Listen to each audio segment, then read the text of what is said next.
के चली गई। आज एक बालक आया मेरे से मिलने सुबह, बड़ी प्रसन्नता में बैठा। मैंने कि काय को मुस्कुरा रहे हो? तो बोला घर वालों ने 20 चप्पल मार के भगा दिया। मैंने काय को? बोलो मैंने कहा कि मुझे वृंदावन रहना है, वहीं रहना है, वहीं रह करके भजन करना है। वो पहले भी आया था तो मुझसे बोला, मैंने कहा नहीं पहले घर वालों से आज्ञा लेके आओ। तो घर गया तो घर वालों ने तो बेचारे को आज्ञा दी नहीं, निकाल दिया घर से।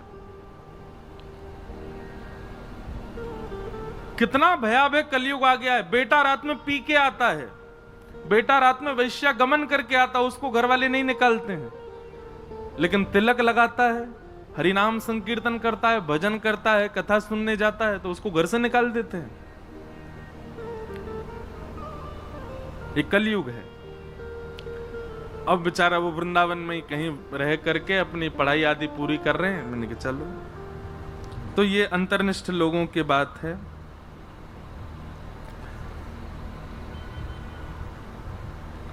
किन्हीं का भाव है कि गोविंद में हृदय अति लग रहा है, श्री राधा रानी में मन नहीं लग रहा, क्या करें?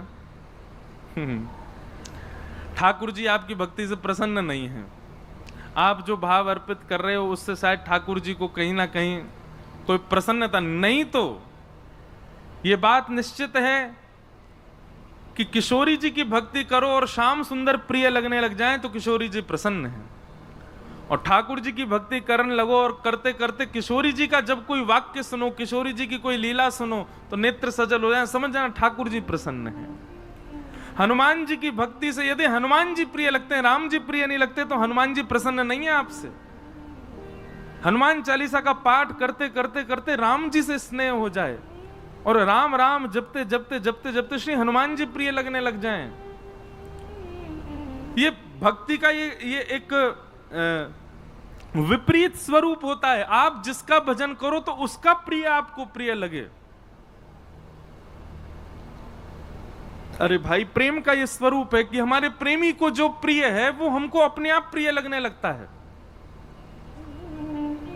और यदि प्रेमी का प्रेमी प्रिय नहीं लग रहा है, इसका मतलब प्रेमी आपसे प्रसन्न नहीं है, इसीलिए वो अपने प्रेमी की चर्चा आपसे नहीं करता।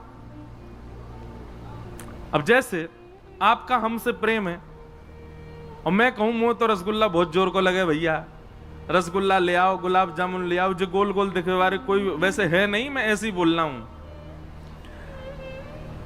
तो प्रेम का ये स्वरूप है कि प्रेमी को जो प्रिय आप वही उसके सामने प्रस्तुत करते हो। प्रेमी को जो प्रिय आपको भले ही वो प्रिय ना हो, फिर भी आप उसके आश्रय में जाकर के थोड़ा चिंतन करते हो, देखते हो अच्छा ठीक है इनको भिंडी सब्जी पसंद है, हम खा के तो देखें कैसी लगती है। ठीक वैसे ही अगर आप ठाकुर जी की उपासना करते हैं और किशोरी जी के प्रति आपका भाव नहीं है, तो इसका मतलब यह है कि आपकी जो भक्ति है उसमें कहीं तो चूक हो रही है, कहीं तो कुछ आपसे कुछ ऐसा कुछ भाव बन रहा है जिसकी वजह से किशोरी जी के प्रति प्रेम नहीं हो रहा है। और कोई यदि किशोरी जी कोई भजे जा रहा है, बस श्री राधा श्री राधा श्री राधा, ठाकुर जी के प्रति कोई भाव नहीं, तो निश्चित है कि उसकी भक्ति स्वीकार्य नहीं हो रही है। तो इसलिए चूक कहां हो रही है वो ढूंढो और उसको ठीक करो। किशोरी जी के प्रति प्रेम उत्पन्न हो तब समझो कि हाँ लाल जी आपके भक्ति से प्रसन्न है। फिर आपका दूसरा प्रश्न, क्या शरीर रूपी पुत्र पुत्री को मैं गोपाल रूप और प्रेम करूं तो वो मोह है या प्रभु का भक्ति भाव संदेह दूर करे? पता नहीं क्या भाव है, लेकिन इसमें ये कह रहे हैं कि बच्चों को ही गोपाल जी मान लें। मान सकते हैं, लेकिन कब तक? केवल 5 वर्ष तक। 5 वर्ष तक तो उसको गोपाल जी मानो। क्यों? क्योंकि उस समय उसमें विकार नहीं है। जैसे ही बालक में विकार उत्पन्न होने लग जाते हैं, फिर आप उसको भगवत स्वरूप नहीं, फिर तो वो आपका लाला ही है, फिर तो आपका बालक ही है। उसी भाव में रखो, उसी भाव से उसको देखो। तो ये आज के प्रश्न हैं। फिर किन्हीं का प्रश्न है, मेरा यह प्रश्न है कि भगवान शिव पर भांग का प्रसाद लगाकर उसका सेवन उचित है? बिल्कुल उचित नहीं है। क्यों करना आपको? और प्रसाद लेना ही है तो फिर तिनका मात्र लो। हुआ नहीं कि महाराज झूमन लगे वा को लेकर के आनंद में आगे बोले महादेव का प्रसाद है हमने ले लियो। फिर और जो महाकाल पर आदि आदि वस्तु प्रसाद रूप में चढ़ाते हैं नशा आदि की, वो सब लेना चाहिए? बिल्कुल नहीं लेना चाहिए। ये सब भाव आपको समझने चाहिए। ब्रज में आप लोग बैठे हैं, ठाकुर जी के ऊपर देखिए एक बात बहुत ध्यान से सुनिए, जिस किसी भी पदार्थ से आप अनकॉन्शियस होते हो, जिस किसी भी पदार्थ से आपकी बुद्धि विवेक शून्य होती है, आपकी जिह्वा अपना आपा खो देती है, आप अपने पैरों के वश में नहीं होते, सीधी बात, जिससे भी आप थोड़े नशे से में आ जाते हैं, वो वस्तु प्रसाद रूप में भी नहीं सेवन करनी। और कहीं कहीं विधान है उसके प्रसाद का, तो फिर उसको प्रणाम मात्र करो। दृष्टि से भी प्रसाद स्वीकार होता है। अब कहां है ये तो भगवान जाने, कहां कहां प्रसाद लगता है ऐसी चीजों का। पर भैया एक बात बोलें, अगर झूमना ही है, नशा करना ही है, तो भक्ति को करो। ये बाह्य पदार्थ को कहा करना। यदि आपको अनकॉन्शियस होना ही है तो ठाकुर जी की प्रेम की चर्चा सुनकर के है जाओ, ठाकुर जी की लीला सुनकर के है जाओ। ये सब बाह्य वस्तु पा करके अपने आप को आपे से बाहर करके और पड़े महाराज दुल्लर तिल्लर, आंख खुल नहीं रही हैं, लाल लाल पड़ गए, बोल कछू रहे हैं, निकल कछू और रोए, चल कहीं रहे हैं, जा कहीं और रहे हैं। ऐसी ही ठीक सिचुएशन होती है भक्ति मार्ग में, वो करके देख लो। सांसारी व्यसन और भगवान के नाम पे तो कभी भी नहीं। मैंने एक जगह कथा में कहा था, ये महादेव के नाम पर जितने लोग नशा करते हैं, महादेव अपना त्रिशूल पहना रहे हैं, बोलो मिलो बेटा काउ देना तुम मोए, देखूंगा तुम्हें। महादेव का प्रसाद तो विष भी है, पी लो। महादेव तो वो भी धारण करते नीलकंठ। चलो हम आपको अनुमति दे रहे हैं, महादेव पर चढ़े हुए प्रसाद खूब पाओ, लेकिन शर्त है कि महादेव को तीसरा प्रसाद जो है का है विष, उसकी भी एक बूंद आपको चाटनी पड़ेगी। अगर आप वो कर सको तो फिर लो। कितना मतलब ये सोचो कि मानव किस स्थिति में पहुंच गया, अपने सुख के विचार के लिए कुछ भी कर सकता है भगवान का प्रसाद बना करके। ऐसा नहीं करना है। भगवान के नाम पर लोग वैसे ही बहुत कुछ कर रहे हैं। भगवान के नाम पर, लीलाओं के नाम पर, कथाओं के नाम पर, ब्रज के नाम पर, रास के नाम पर ना जाने क्या आधुनिकता जीवन में ला रहे हैं। भैया ये घनघोर पाप है, ऐसा कभी नहीं करना है। इसकी व्यासपीठ से हम तो अनुमति नहीं देते, बाकी आप जानो। बोलो वृंदावन बिहारी लाल की जय। आइए आज की पावन कथा में प्रवेश करें। कान्हा कुंवर के कर पल्लव पर, मानो गोवर्धन नृत्य करे। कान्हा कुंवर गाइए के कर पल्लव पर, मानो गोवर्धन नृत्य करे। कल हम लोग श्रवण कर रहे थे, सब ब्रजवासीन को लेकर के ठाकुर जी श्री गिरिराज जी की शरण में पहुंचे। गिरिराज जी की शरण में पहुंच करके सब ब्रजवासीन ने अपने अपने घर को 56 भोग लगायो। 4 भुजा वारे श्री गोवर्धन नाथ प्रकट भय, सब ब्रजवासीन को प्रसाद स्वीकार कियो। सब ब्रजवासी आनंद में भर गए, नाच रहे हैं, गा रहे हैं, उत्सव मना रहे हैं। हमारे ब्रज में जय जय प्रकट भयो, देवता प्रकट भयो है। आहा,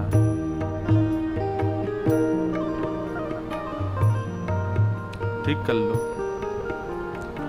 ठाकुर जी प्रकट भय हैं, सब ब्रजवासी आनंद में भर करके नाच रहे हैं, गा रहे हैं, उत्सव मना रहे हैं। सब लोग जा जा करके धन्यवाद के रूप में ठाकुर जी को प्रणाम कर रहे हैं। लाला अरे भैया तेरी उम्र खूब बढ़े, तू ऐसे ही रुग युग युग राज करे लाला, तेरी कृपा से आज हमको देवता के दर्शन है गए। ठाकुर जी सब ब्रजवासी इनके मन के भाव सुनकर के आनंदित है रहे। तभी श्री नारद जी महाराज ने कुछ 56 भोग की सामग्री अपनी झोली में भरी और पहुंच गए इंद्र के पास। और इंद्र को जाकर के बोले, लो मोहन थार पाओ। इंद्र ने जैसे ही मोहन थार पायो, बोले बड़ा स्वाद है, कहां से लेके आए? बोले बढ़िया लग रहा हो। बोले बहुत अच्छा। बोले लो पेड़ा पाओ। पेड़ा लियो। बोले बड़ो जोर को लग रहा हो महाराज, लाए कहां से हो? बोले ले रसमलाई पा, ले रबड़ी पा। एक के बाद एक सामग्री दे। इंद्र के लाए कहां से हो? नारद जी बोले आजकल तेरी पूजा बंद है गई है, ब्रजवासी नन्हे से गोपाल जी की पूजा कर रहे हैं, तो वही के काज 56 भोग बने, तुम्हें तो सब देवतान में बांट तो होते। मैंने की तो हुए दे चलूं, ले पा ले। इंद्र ने जैसे सुनी मेरी पूजा बंद है गई, आकाश में से जैसे झांक करके देखा तो महाराज ठाकुर जी एक रूप से सामने खड़े होकर के आरती कर रहे हैं और एक रूप से 4 भुजा वाले बन करके सब ब्रजवासी को भोग स्वीकार कर रहे हैं। बंधुओं, हम मानवों के चित्त में ठाकुर जी की लीला के प्रति संशय होना सामान्य बात है, क्योंकि देवताओं के चित्त में भी हो जाती है। लेकिन याद रहे, ये उन्हीं के चित्त में ठाकुर जी के प्रति प्रश्न चिन्ह प्रकट होता है जिनके चित्त में भक्ति नहीं है, प्रेम नहीं है, ज्ञान है, वैराग्य है, त्याग है, लेकिन प्रेम यदि नहीं है चित्त में, तो निश्चित है ठाकुर जी की लीला पर आप प्रश्न उठाओगे, ये कैसे हो गया, ये कैसे कर सकते हैं। इंद्र के चित्त में आया कि ये भगवान नहीं हो सकता, ये निश्चित ही कोई बहलूपी अपनी पूजा करवाने के लिए कृष्ण रूप धारण करके गया है।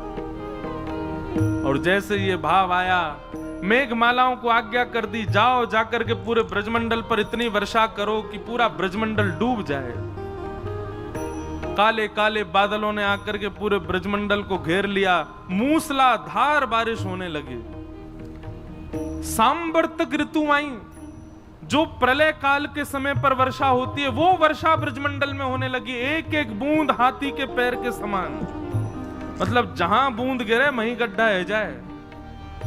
और ऐसी बूंद भी ऐसे नहीं कि यहां पड़ रही है वहां पड़ रही है, एक साथ पूरे ब्रजमंडल पर वर्षा हो रही है। ब्रजमंडल जल निमग्न होने लगा। त्राहिमाम करके अपने बालक बच्चन को गोद में उठा के ब्रजवासी दौड़ रहे हैं, अरे बचाओ, हम तो पहले ही मना कर रहे हैं, इंद्र की पूजा बंद मत करो, देखो या इंद्र ने सब हमारो सर्वनाश कर दियो। ठाकुर जी ये देख करके बड़े चिंतित हो गए। ब्रजवासियों के चित्त में अविश्वास प्रकट हो रहा है। भैया ने कि यहां देख ले करो, अब रुक जा। अविश्वास प्रकट हो रहा है। सब ब्रजवासी मन में विचार कर रहे हैं, इंद्र आज हमको जीवित नहीं छोड़ेंगे। भगवान ने सब ब्रजवासियों से कही, जिनकी शरण में आए उन पर विश्वास रखो भैया, उन पर भरोसा करो, केवल वस्तु प्रस्तुत करनो, आरती करनो, यही भक्ति को स्वरूप नहीं, विश्वास तो करो देव पर। मान लीजिए आप कल अपने देव इष्ट को पूज करके आए और आज आपको फ्रैक्चर हो गया, तो पहली बात हमारे चित्त में यही आती है, पता नहीं क्या हो गया, कल तो पूजा करके आए, कल तो बढ़िया हम खूब खर्चा करके आए, दान पुण्य करके, आज हम टूट गए। तो 2 बातें आती हैं, या तो हमसे कोई अपराध बन गया है, या फिर हमारे इष्ट जो हैं वो ज्यादा शक्तिमान नहीं है, ज्यादा शक्तिशाली नहीं है। बताओ, इतनी बड़ी हमारे जीवन में कष्ट आए और वो संभाल भी नहीं पाए। अविश्वास नहीं, ये अविश्वास ही। अब ऐसा भी हो सकता है कि आप कथा सुन रहे हैं, कथा के उपरांत आपके साथ कुछ ऐसा हो, भगवान ना करे कुछ हो, पर कुछ भी हो तो आपका कथा के प्रति अविश्वास ना हो जाए।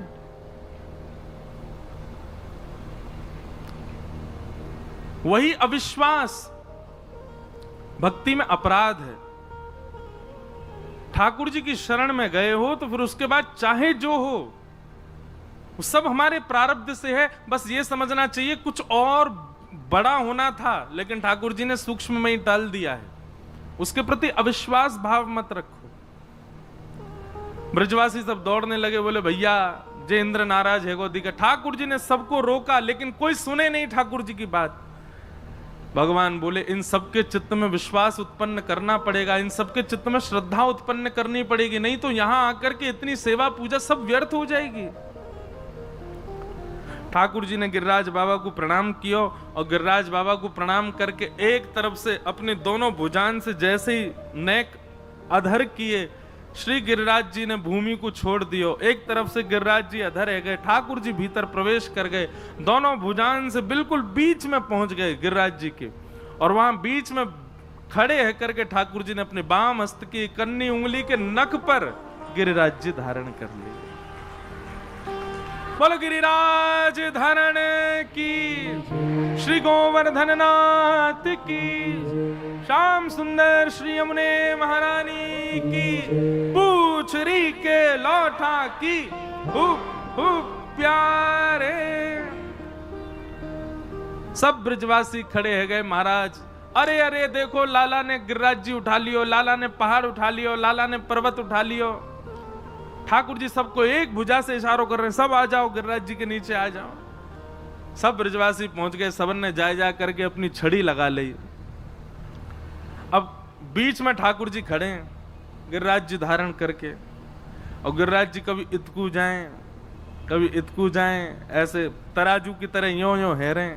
अब जहां की तरफ गिरिराज जी झुके ब्रजवासी डर डर के भागे, अरे लाला बचाइयो बचाइयो बचाइयो।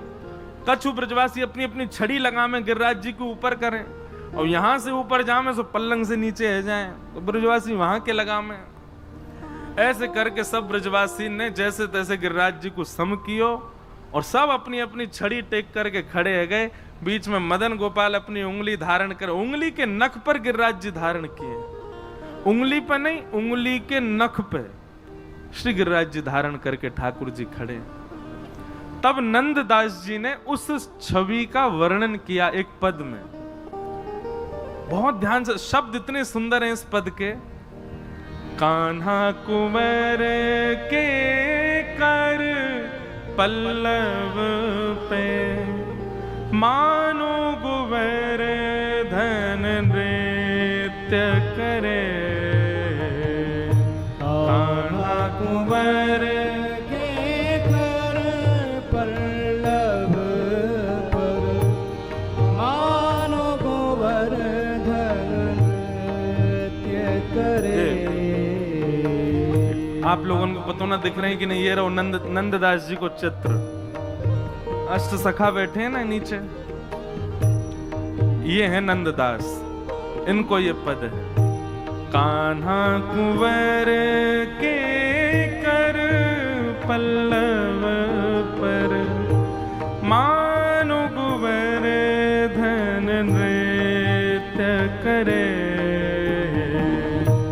कान्हा कुंवर के कर पल्लव पर, मानो गोवर्धन नृत्य करे।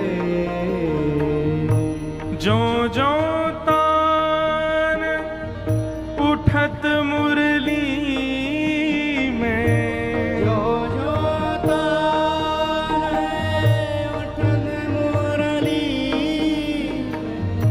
जो जो तान उठत मुरली की, जो जो तान उठे मुरली की, त्यों त्यों लालन अधर धरे। मानो गोवर्धन नृत्य करे। कान्हा कुंवर के कर पल्लव पर, मानो गोवर्धन नृत्य देखो, करे। ये जो रसिक जनों के पद होते हैं ना, इन पद के गायन के समय नेत्रबंद किया करो, और नेत्रबंद करके जो शब्द गाया जा रहा उसका दर्शन करो। अब दर्शन कैसा है कि बीच में ठाकुर जी अपनी इकन्नी उंगली धारण करके गिरिराज जी को धारण करके खड़े हैं, गिरिराज जी कभी उल्टे हाथ को नीचे जा रहे हैं, कभी सीधे हाथ को नीचे जा रहे हैं, तो श्री नंददास जी कह रहे हैं ओहो, ठाकुर जी के कर के ऊपर गिरिराज जी मानो नाच रहे हैं, इत इत को जा रहे हैं, आनंद में भर गए श्री गिरिराज जी। और उनके नृत्य को, अब भैया कोई नाच रहा है तो कछु ना कछु वाद्य तो बजने चाहिए। तो जैसे ही गिरिराज जी नृत्य करने लगे, ठाकुर जी की कमर में बंधी हुई वंशी अपने आप स्वर निकालने लगी, ज्यों ज्यों तान उठत मुरली की, अपने आप वंशी के स्वर प्रकट होने लगे। ठाकुर जी ने एक भुजा से वंशी निकाल करके अपने अधर पर धारण कर ली, दूसरी भुजा से गिरिराज जी धारण करके खड़े हैं और श्री गिरिराज जी मदमस्त है करके नृत्य करने हैं ठाकुर जी के कर पर। नंददास जी वाको वर्णन कर रहे हैं। अब आगे की पंक्ति में ध्यान करियो कि वंशी बज रही है तो फिर मृदंग कैसे बज रहा है, मृदंग बज रहे हैं तो फिर गा कौन रहे हो है, और गा रहे हैं तो फिर भैया ताली कौन बजा रहा है, और ताली बज रही है तो फिर ये पूरा दृश्य दिख कैसे रहा है, क्योंकि वहां तो पूरा अंधेरा है, वहां तो गुप्त अंधेरा है, रो कोई दिख ना रहा है, तो बीच बीच में ये ठाकुर जी की छवि दिख कैसे रही है, कोई मसाल नहीं जल रही है, कोई अग्नि नहीं है, कोई लाइट नहीं है, तो फिर ठाकुर जी दिख कैसे रहे। ये सारे भाव श्री नंददास जी ने अपने पूरे पद में बताए हैं, दर्शन करो। हाँ हाँ, ठाकुर जी की वंशी बज रही है, गिरिराज जी नाच रहे हैं, और मृदंग कैसे बज रहे हैं, मेघ मृदंग मृदंग बजावे, मेघ मृदंगी मृदंग बजावे, मेघ मृदंगी मृदंग बजावे, मेघ मृदंगी मृदंग बजावे। आकाश में जब बादल एक दूसरे से टकराते हैं तो जो गर्जना हो रही है, जो गड़गड़ाहट हो रही है, वो भी ऐसी ताल पर हो रही है, ऐसी सम पर हो रही है, मानो लग रहा है कि आकाश के बादल मृदंग बजा रहे हों, गिरिराज जी नाच रहे हैं, ठाकुर जी की वंशी बज रही है। दामिनी दम के मानो दीप जले, मानो गोवर्धन नृत्य करे, कान्हा कुंवर के कर पल्लव पर, मानो गोवर्धन नृत्य करे। कैसा दृश्य है, बोले मेघ मृदंग बजा रहे हैं, ठाकुर जी वंशी बजा रहे हैं, गिरिराज जी नाच रहे हैं, और ये छवि दिख कैसे रही है, बोले जब जब बादल आपस में टकरा में तो कड़क करके जैसे ही बिजली चमके महाराज, वो एक क्षण के लिए चमकने वाली बिजली की जितने प्रकाश होवे, वही प्रकाश में ठाकुर जी को ये रूप दिखाई दे रहा है, गिरिराज जी धारण करके खड़े हैं। जब जब बिजली चमके तब तो ब्रजवासी वह रूप को दर्शन कर रहे हैं, अन्यथा तो सब कारो कारो कोई कछु देख ही नहीं पा रहा है, बस प्रतीक्षा कर रहे हैं अब बिजली चमके तो लाल जी को दर्शन हो। दामिनी दम के मानो दीप जले, कान्हा कुंवर के कर पल्लव पर मानो गोवर्धन नृत्य करे। हे ग्वाल ताल दे नीको गावे, ग्वाल ताल दे नीको गावे, गाल ताल दे नीको गावे, ग्वाल ताल दे नीको गावे, गायन के संग सुर जो भरे, मानो गोवर्धन नृत्य करे, कान्हा कुंवर के कर पल्लव पर, मानो गोवर्धन नृत्य करे। आहा, कितनी सुंदर छवि है। मृदंग बादल बजा रहे हैं, वंशी ठाकुर जी बजा रहे हैं, गिरिराज जी नाच रहे हैं, बीच बीच में बिजली कड़क के दीप जला रही है, और इन सबन को अपनी ताल बना करके ग्वाल बाल सब ताल दे दे करके गा रहे हैं। बोल गिरिराज धरण की। मंगल गायन सब ग्वाल बाल चारों ओर बैठ करके कर रहे हैं, और वहां में भी एक अद्भुतता, गायन के संग सुर जो भरे। गैया जो रम्मावे ना, ये अम्मा अम्मा करके जो गैया बीच बीच में बोले, वो भी स्वर में बोल रही है, वो भी स्वर दे दे करके सबन को उत्साह वर्धन कर रही है। कान्हा कुंवर के कर पल्लव पे, मानो कुंवर धन नृत्य करे। कान्हा कुंवर के कर पल्लव पर, मानो कुंवर धन नृत्य करे। देत आशीष सकल ब्रज गोपी, देत आशीष सकल ब्रज गोपी, बरखा को जल अमित झरे। बरखा को जल अमित भरे।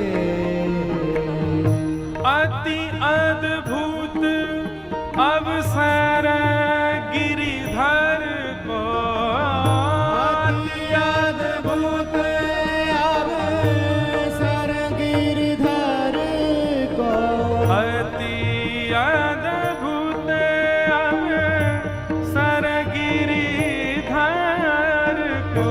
अति अद्भुत अवसर गिरिधर को, नंद दास के दुख हरे। मानो कुंवर धन नृत्य करे। कान्हा कुंवर के कर पल्लव पर, मानो कुंवर धन नृत्य करे। हे गिरिराज धरण प्रभु तुम्हारी शरण। गिरिराज धरण प्रभु तुम्हारी शरण। गिरिराज धरण प्रभु तुम्हारी शरण। गिरिराज धरण प्रभु तुम्हारी शरण। रखो लाज हमारी गोवर्धन। रखो लाज हमारी गोवर्धन। हे रखो लाज हमारी गोवर्धन। रखो लाज हमारी गोवर्धन। हे गिरिराज धरण प्रभु तुम्हारी शरण। गिरिराज धरण प्रभु तुम्हारी शरण। गिरिराज धरण प्रभु तुम्हारी शरण। गिरिराज धरण प्रभु तुम्हारी शरण। हे गिरिराज धरण प्रभु तुम्हारी शरण। गिरिराज धरण प्रभु तुम्हारी शरण। ओ रखो लाज हमारी गोवर्धन। रखो लाज हमारी गोवर्धन। ओ रखो लाज हमारी गोवर्धन। रखो लाज हमारी गोवर्धन। गिरिराज धरण प्रभु तुम्हारी शरण। गिरिराज धरण प्रभु तुम्हारी शरण। गिरिराज धरण प्रभु तुम्हारी शरण। गिरिराज धरण प्रभु तुम्हारी शरण। तुम्हारी शरण। गिरिराज धरण प्रभु तुम्हारी शरण। गिरिराज धरण प्रभु तुम्हारी शरण। गिरिराज धरण बोल गोवर्धन नाथ की जय।